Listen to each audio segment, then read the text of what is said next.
Let's learn about the anatomy of the heart. Your heart is an amazing organ. Did you know your heart beats 100,000 times every day?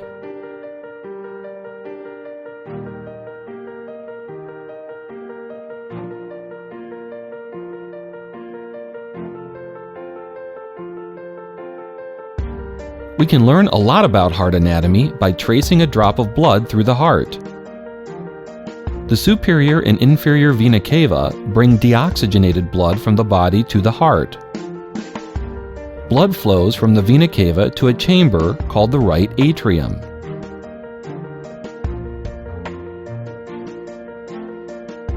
Blood flows from the right atrium to a larger chamber called the right ventricle. The blood flows past a valve called the tricuspid valve. This one-way valve has 3 leaflets or cusps and keeps blood flowing in one direction toward the ventricle.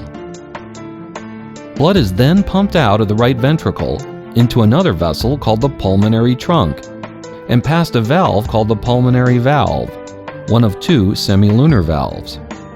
This one-way valve keeps the blood flowing toward the lungs. Blood flows from the pulmonary trunk to the right and left pulmonary arteries. An interesting fact is that these are the only arteries in the body that carry deoxygenated blood. Blood now moves into the lungs for oxygenation.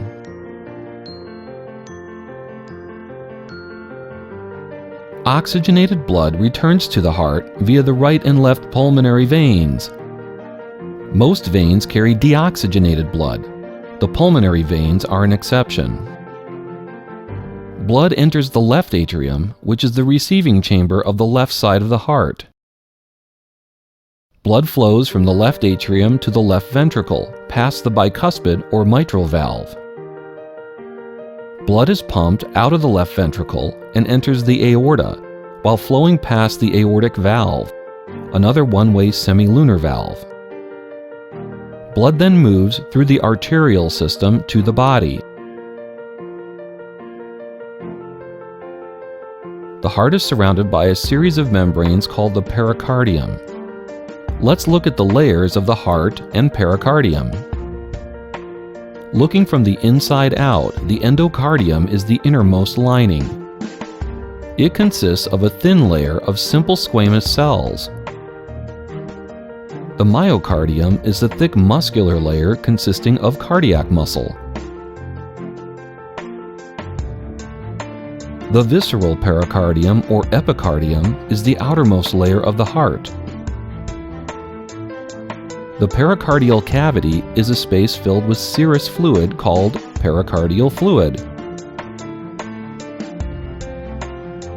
The parietal pericardium is the fibrous outermost layer of the pericardium. Looking at a bit more detailed diagram of the heart, we can see the chordae tendineae, which are tendinous structures attaching the tricuspid and bicuspid valves to the papillary muscles on the inner walls of the ventricles.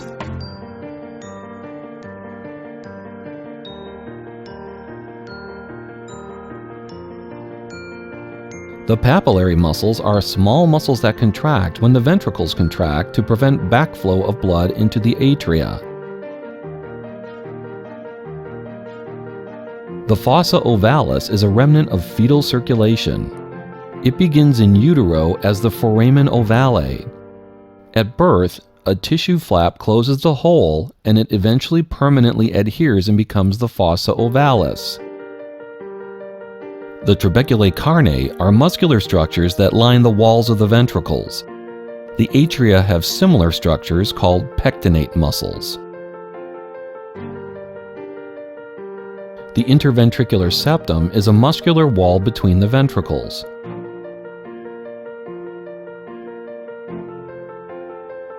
The ligamentum arteriosum is another remnant of fetal circulation. It begins as a tubular structure and after birth eventually becomes a ligament.